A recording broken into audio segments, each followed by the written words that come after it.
Hola mi gente, ¿cómo están? Qué gusto de saludarlos nuevamente. Y bueno, pues en esta ocasión nos acompaña aquí en la plática este excelente vino que se llama Secretos de México, de un gran amigo, Antonio Padjane, un personaje de la industria de los vinos y licores, que bueno, pues ha manejado y llevado a buen puerto muchas marcas y esta no es la excepción.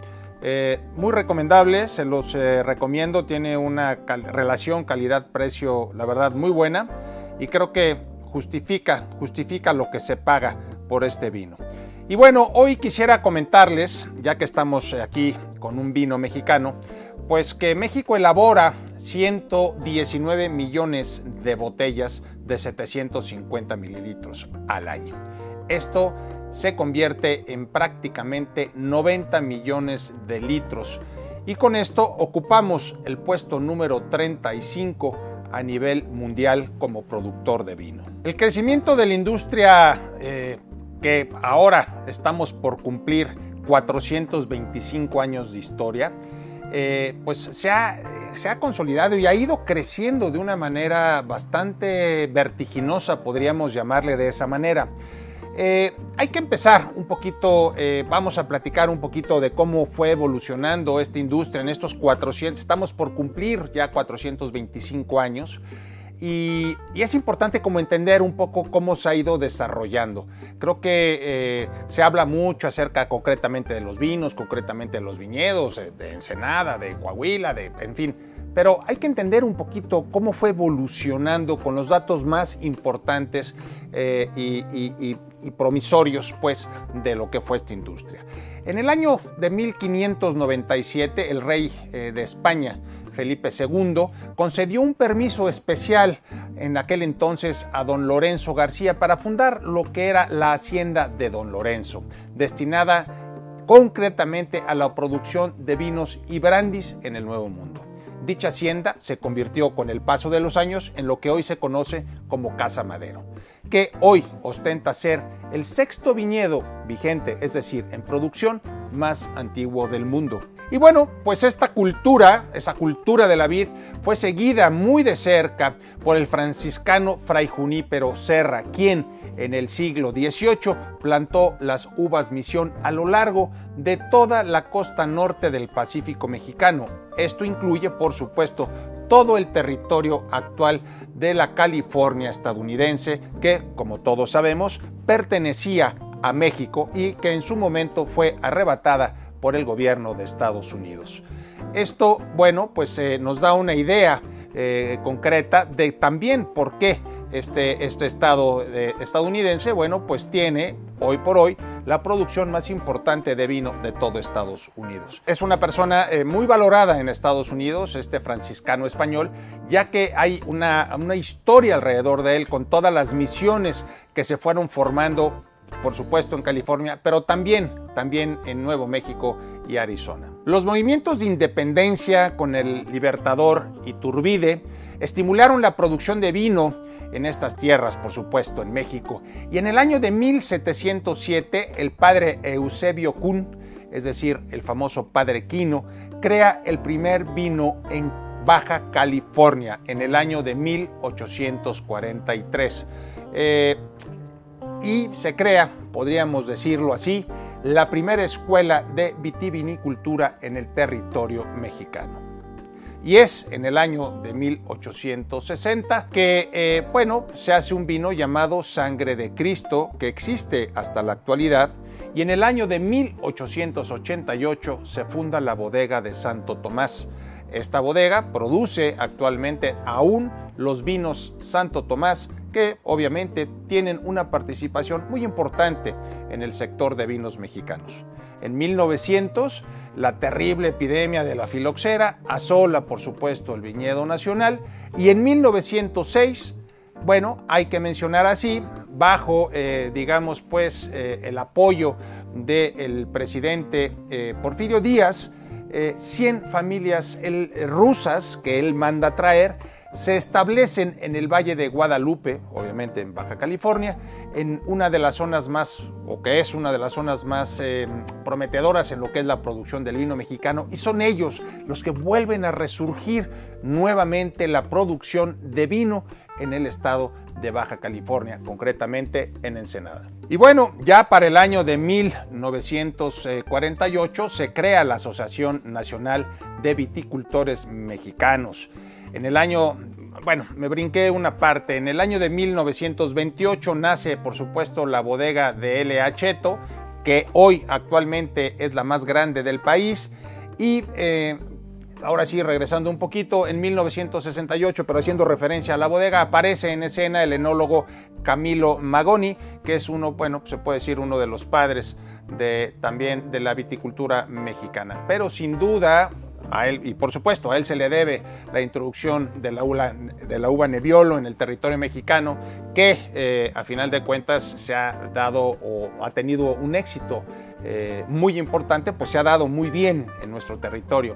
Pero sin duda es don Antonio Ariza Cañadilla quien es realmente el propulsor de la industria del vino en México a partir de los años 50 hasta aproximadamente mediados de los años 90 del siglo pasado.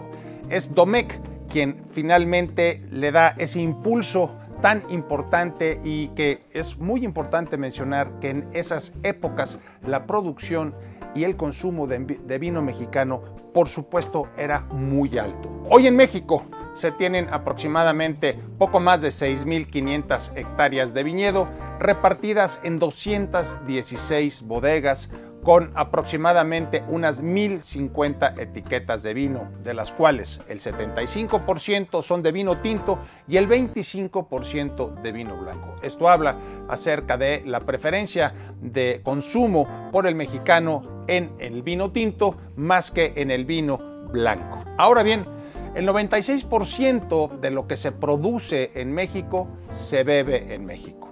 Y finalmente, bueno, pues los mexicanos, no todos, por supuesto, sino sacando un per cápita, hemos llegado aproximadamente a los 750 mililitros per cápita, es decir, lo que vendría siendo una botella como esta de vino.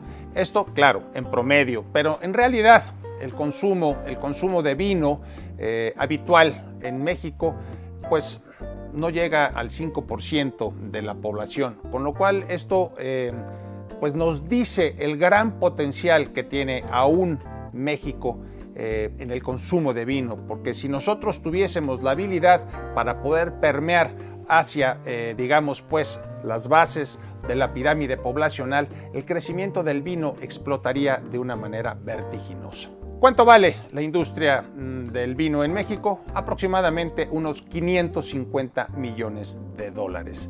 Y como mencioné al principio de esta cápsula, pues podríamos decir que el crecimiento más o menos anual de los últimos 20 años ronda entre un 8 y un 11%. Es decir, ha estado en un 8, en un 10, en un 11 y así nos hemos venido manejando en los últimos 20 años. Ahora bien, y por último, ¿cuáles son, digamos, las variedades de uva que más se cosechan en México? Bueno, por supuesto tenemos la Nebbiolo, la Cabernet Sauvignon y en la Merlot y Syrah en el caso de las tintas, y por supuesto la Chardonnay, la Chenin Blanc y la Moscatel en el caso de las blancas. De los 32 estados que tiene nuestra hermosa República Mexicana, 12 se puede decir que producen vino, y voy a mencionarlos. En primer lugar, y por orden, por supuesto, de importancia, tenemos a Baja California, seguido de Coahuila, Querétaro, Guanajuato, Zacatecas, Aguascalientes, Chihuahua y Sonora. Sonora está pujando duro y por supuesto está sacando vinos muy interesantes, lo mismo que también el estado de Chihuahua. Luego seguiríamos por supuesto con San Luis Potosí, Durango, Nuevo León y el estado de Puebla.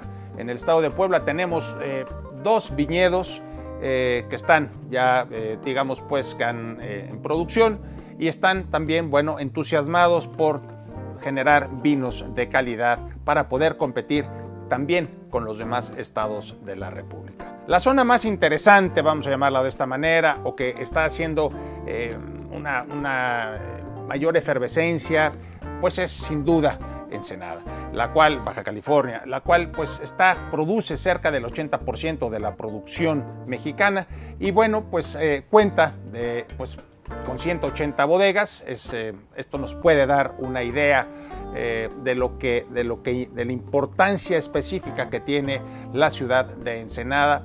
Y pues debemos decir que sus diferencias térmicas entre el día y la noche, sus suelos, su escasa pluviometría y sus elevaciones entre los 100 y 800 metros, pues proporcionan a los valles que están ahí un terroir, es decir, una climatología ideal para la cultura de vinos. Y bueno, pues con esto hemos dado un recorrido por la historia muy rápido, muy breve, y pues claro que faltan muchísimos detalles por platicar, lo sé, más otros, historias que platicar, pero con esto nos podemos dar una idea cómo ha sido un poquito como el recorrido de la industria del vino, y poder valorar y entender lo que está pasando con el vino en México. Y bueno, no me queda más que despedirle, invitarlos a que nos acompañen en Solera Vinos y Licores, la tienda que realmente sí sabe de vinos. Hasta la próxima semana y les mando un fuerte abrazo.